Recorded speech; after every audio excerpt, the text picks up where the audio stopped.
أعوذ بالله من الشيطان الرجيم. بسم الله الرحمن الرحيم. الصلاة والسلام على أشرف المرسلين نبينا محمد وعلى آله وصحبه أجمعين. أما بعد، إخواني أخواتي، السلام عليكم ورحمة الله وبركاته. الدرس تاع اليوم راح نوريلكم كيفاش نخفضوا وبيان كيفاش نقلصوا من لافاكتور تاع الكهرباء، من فاتورة الكهرباء. يعني 5 طرق، هما كاين العديد من الطرق، بصح أنا لخصت لكم، جبت لكم 5 طرق يعني مهمين وكما نقولوا حنا افيكاس، يعني 5 طرق فعالة في تقليص فاتورة الكهرباء بنسبة معتبرة. كثير من الناس يعاني من ارتفاع في الفاتورة، يعني خاصة بعد الزيادات التي أقرت بها الحكومة، ولكن يعني هذه الطرق يعني لا مفر منهم، لأن لو كان ما نطبقوش هذو 5 طرق، يعني إذا لم نطبق هذه 5 طرق، يعني الفاتورة راح تكون رهيبة ورهيبة جدا. نبدأ بالطريقة الأولى اللي تساعدنا في تقليص فاتورة الكهرباء. الطريقة الأولى ou bien étape 1: respecter les normes de l'installation électrique. احترام مقاييس راكوردومون إلكتريك، يعني نحترم المقاييس الدولية. لا نورم نورمالمون NFC 1500.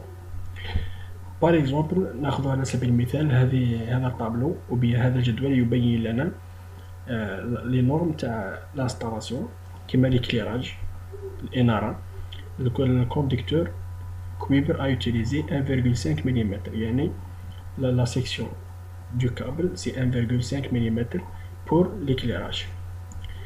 Pour la prise 2,5، يعني imaginez عندنا في لا شامبر 3 بريز نخدموهم بال 1,5 وبيا 6 بريز نديرو لهم 1,5.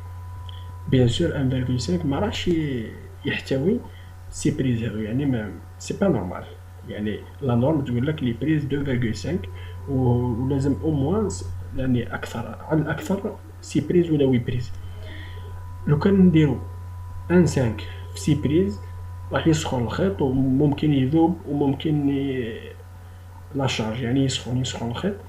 هذيك السخانه سي دي بيرت، يعني سي دي بيرت فويت كما نقولوا حنا. هذوك لي بيرت كونسوميو الكتريسيتي، يعني كاع يروحوا للفاكتور تاعنا. نورمالمون الخطوه هذه باينه. الخطوه الاولى هذه ريسبكتي لي نورم دو لانستالاسيون. كي تجي تبني دار لازم تجيب ان الكتريسيان يعرف لي نورم. ايطاب نيميرو 2، الخطوه الثانيه، régler la température du climatiseur à une température nominale ou bien ambiante. أنا indiqué sur le catalogue. bon كي تشعل الكليماتيزور كثير منا يعني يعدل الحرارة 18 درجة مئوية ولا 16 درجة مئوية ولا 20، ولكن هذا خطأ. تحب أخويا تبرد ديرو 25 درجة، يجيك هو منعش طبيعي ربيعي، ما ياكلش الكهرباء. ديرو الحرارة المعتدلة، الحرارة المليحة في لا كونسوماسيون وبيان يعني اللي ما تستهلكش الكهرباء بزاف، من 23 22 درجة حتى 25 درجة حساب النوعية تاع الكليماتيزور.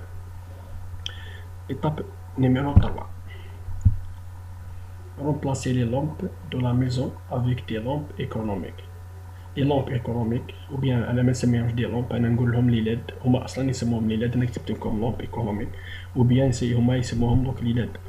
يعني هو ياكل 7 فولت، كاين اللي ياكلوا 7 فولت وكاين 9 فولت وكاين 11 فولت، والقدره تاعهم تاع 80 فولت حتى 85 فولت. انا شخصيا راني داير 11 فولت، يعني اناره رائعه جدا والاستهلاك نقص لي بزاف. انا شخصيا الطريقه هذه جربتها، طرق كاع جربتهم، صح هذه طريقه فعاله جدا. كي تبدل اللومبا تاع 75 واط كاين مشكل، كاين حد الساعه مازالهم دايرين تاع 75 واط، خطاش مورا كي خرجوا تاع 75 واط ابري خرجوا لك تاع الرسور هذوك لي لومب 30 واط ولا 25 واط ولا 45 واط الله اعلم. ومن بعد هذوك فيهم المرض 45 واط هذوك تاع الرسور فيهم واحد الغاز اللي داخل السام، كي طيح لك تكسر هذيك اللامبا هذيك يخرج منها غاز السام. بصح دوك خرجوا لي لاد هذو ياكلوا غير 7 فولت ولا 9 فولت ولا 11 فولت، يعني ديفيرونس كبير بين 11 فولت و 11 واط. عفوا 11 واط 11 واط عفوا، سامحوني على الغلط، هذا ماشي 11 فولت، 11 واط 11 واط، سامحوني بالبزاف. المهم يعني كاين هادو اللي لاد يتباعوا، انا شريتهم شخصيا 30 300 دينار جزائري وبيع 30,000 سنتيم. يعني السومه تاعهم انا هكذا شريتهم، دوك السومه تاعهم على بالي شحال، ولكن راح يخفضوا بنسبه كبيره فاتوره تاع الكهرباء. في كل دوله كاينين هادو اللي يعني الحمد لله في كاع الدول، سواء في المغرب العربي وفي الدول العربيه وفي جميع انحاء. نشوفوا الخطوه الرابعه. الخطوه الرابعه واش تقول لك لي لاد دو تيليفزيون، تيليفزور، ديمو، كليماتيزور اكسيتيرا. التلفاز، جهاز تاع ديمو، نعرفوا واش يسموه باللغه العربيه، والكليماتيزور. كي تطفي كي تفرج التلفزيون كثير منا بلا تيليكوموند يطفي التلفزيون تاعو، يطفيه ويروح يرقد ويخلي اللاد هذاك الاحمر شاعل، ما يطفيش من القفله من البريز يعني من لابريز. نفس الشيء بالنسبه للديمو والكليماتيزور.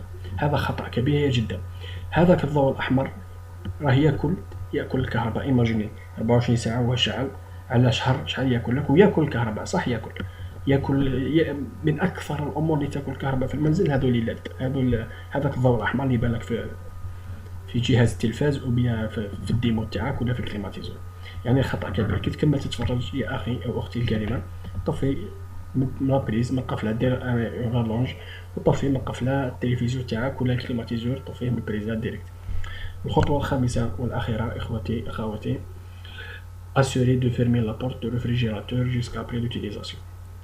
يعني هذه كثير من الناس كيروح الفريجيدير يجبد كاش ماء او اكل او اي شيء من الثلاجه، يفتح الباب ويخليه مفتوح ويجبد واش يحب ويخليه مفتوح ويقصر مع والديه ولا مع خاوته، وممكن يحط طبسي هذاك وما يسكرش الفريجيدير مليح. يا اخي الفريجيدير كي تفتحو راح تخرج منه البروده اوتوماتيكمون، راح يديماري الموتور تاع الموتور كومبريسور تاع الموتور تاع الثلاجه ويولي ياكل كهرباء. باسكو كي يبرد داخل الثلاجه، كي التمبيراتور تبرد، او كاين واحد الكوميتاتور يريغلي لا تمبيراتور.